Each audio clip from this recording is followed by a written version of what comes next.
Dr. Bruce Shouldice, son of the hospital founder, believes there's more to surgery than surgery. Just making the patients happy. A lot of the patients probably enjoy themselves. They meet people from quite a number of different areas, and they mix farmers with businessmen and so on and so forth. And I think they're pleasantly surprised, rather than in many general hospitals, you go there, you're in a room, and you stay there. Sure, you can wander around to some extent, but then everybody's got different problems. Here, you've got the same common problem, and there's a lot of comparing goes on. Have you had offers to franchise this hospital? Yes, we've had offers to franchise. And no, we've said no continually, and it's, I don't like to use the commercial term, but it's quality control. If we did start another hospital, and we've certainly been encouraged to do it frequently enough, it would have to be the same. And I really wouldn't trust it to others. The emphasis on exercise is relentless. Not only are the patients encouraged to stroll the grounds in summer and the corridors, they can walk around the building slowly and retrieve their golf balls. Very slowly. And inside there's a pool table.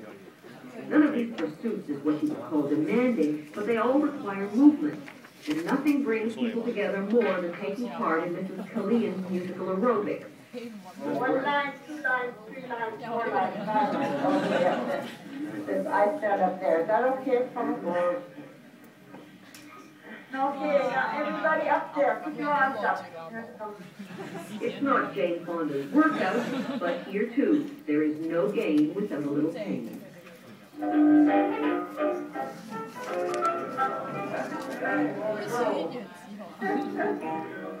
Okay, put your hands by your side.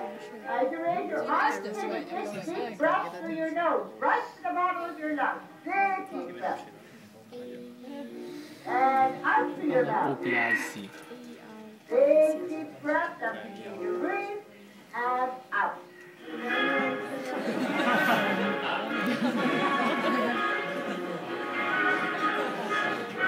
Maybe it's at Mrs. Killian's classes that the notion of all having fought together in the same campaign first takes hold.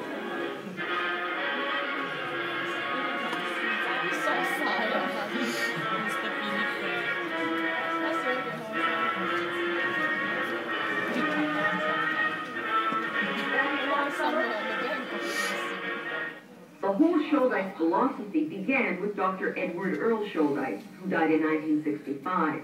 His first hospital was in downtown Toronto, but by the 50s it was too small to accommodate the hundreds of people, well-off and poor, seeking admission. I was brought up with the attitude that you do a certain amount of gratis work. And indeed, in those days, there was a lot of medical care administered to people who couldn't afford it, and it was free. The wealthier people, you charge. We still do that today. Well, what is the highest fee you have charged for someone famous? One of the politicians or movie stars or somebody? Oh, I don't think, you don't show people today. You don't do that anymore. Huh? That backfired. No, the difficulty in operating as somebody who's famous, really, is that if something goes wrong, then you get an awful lot of adverse publicity from it. On his third day at Shouldice, Tim Harberton had his second operation, a kind of special day for Dr. Obney. How many of these operations have you done, Dr. Obney? I completed my 30,000 Yesterday? Yes, 30,000. A milestone. 30,000 in how many years? In about 39 and a half. Does that make you better or bored? No, I'm never bored. Every case is different. I guess that's not the good question to ask in front of you. I'm sorry, Tim.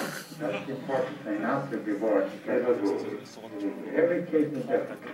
There's enough variety to keep you on your toes all the time.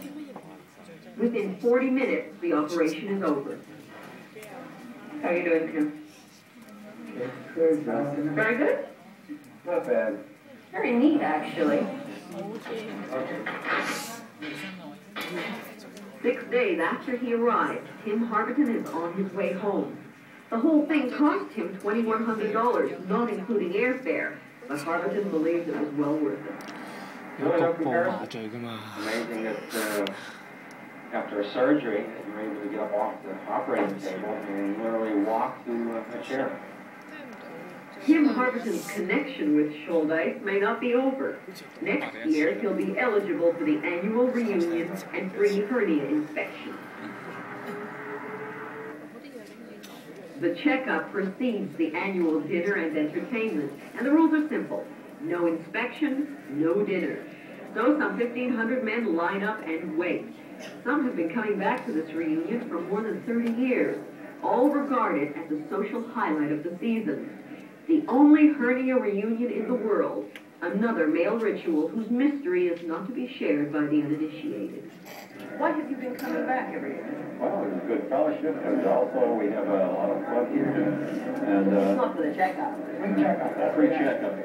You get the free checkup anyway. That doesn't cost you anything. But since 1948, I would think that the operation is holding pretty well. It is, it's hanging right there. I had mine done back in '51.